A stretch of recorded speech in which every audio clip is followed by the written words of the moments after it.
L'attaquant du Paris Saint-Germain, Kylian Mbappé, a été réintégré à l'équipe première ce dimanche, annonce le club. Kylian Mbappé et Paris étaient entrés dans un bras de fer sévère depuis l'envoi en juin d'un courrier par le capitaine de l'équipe de France annonçant sa volonté d'aller au bout de son contrat, qui expire en juin 2024, sans le prolonger. Le rebondissement de l'été. La star du Paris Saint-Germain, Kylian Mbappé, écarté depuis plusieurs semaines par sa direction en raison d'un conflit contractuel, a été réintégré à l'équipe première, a annoncé le club de la capitale dimanche 13 août. Au lendemain du nul soporifique concédé par les Parisiens face à Lorient au Parc des Princes lors de la première journée de Ligue 1 0-0, le club de la capitale et le champion du monde 2018 ont visiblement décidé de jouer la carte de l'apaisement. Difficile de dire s'il s'agit d'une simple éclaircie ou les signes avant-coureurs d'un futur accord, mais on s'oriente tout de même vers une avancée significative dans la résolution d'une crise qui menaçait de faire sérieusement vaciller le Paris Saint-Germain.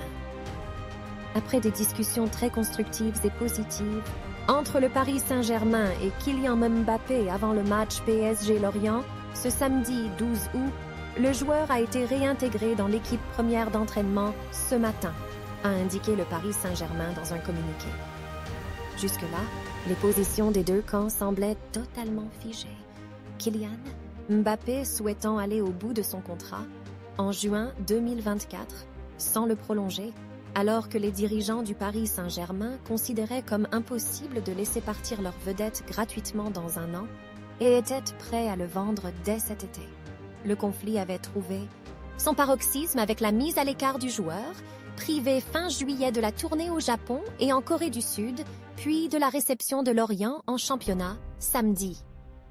L'attaquant vedette du Paris Saint-Germain, Kylian Mbappé, en haut à gauche, pendant le match contre Lorient. Le 12 août 2023, au Parc des Princes Copyright Miguel Medina, AFP. Un rapprochement s'était tout de même esquissé samedi, et quelques signes pouvaient faire penser à une accalmie. Kylian Mbappé n'avait pas manqué de saluer l'arrivée à Paris d'Ousmane Dembélé, avec qui il a été champion du monde en 2018 sous les couleurs de l'équipe de France. « Bienvenue chez toi, mon frère. Trop heureux de te voir ici. L'aventure commence », avait-il écrit sur Instagram.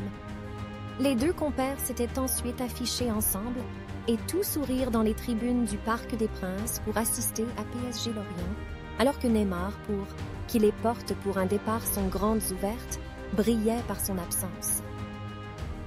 Sérénité à toute épreuve. Muré dans le silence depuis l'envoi de son courrier au club, Kylian Mbappé a toujours affiché une sérénité à toute épreuve au cours de ses apparitions publiques, s'arrêtant notamment pour signer des autographes lors de ses arrivées au centre d'entraînement du Paris Saint-Germain à Poissy, histoire de montrer qu'il restait pleinement impliqué dans la vie du club malgré les velléités de vente de 16 dirigeants. En obtenant sa réintégration, il a en partie obtenu gain de cause, même s'il est encore trop tôt pour savoir si on se dirige vers une prolongation du contrat du joueur, comme l'exige la direction du club, propriété du Qatar depuis 2011. Les faiblesses offensives constatées samedi face à Lorient ont peut-être incité le Paris Saint-Germain à assouplir son attitude vis-à-vis du meilleur buteur de son histoire, désormais disponible pour le déplacement à Toulouse le 19 août, même s'il n'a disputé qu'un seul match, un amical contre le Havre, sur les 2 derniers mois. Du côté du Paris Saint-Germain, on estime en tout cas que l'intransigeance montrée dans ce dossier a fini par payer et que celle-ci fait partie de la révolution enclenchée cet été. L'institution Paris Saint-Germain n'a jamais été aussi forte, explique-t-on, en citant notamment la suspension de Lionel Messi pour son voyage non autorisé en Arabie Saoudite en fin de saison dernière, le non-renouvellement du contrat du septuple Ballon d'Or argentin, le départ possible de Neymar, l'ouverture de l'imposant centre d'entraînement à Poissy ou l'accent mis sur les jeunes joueurs pour le recrutement.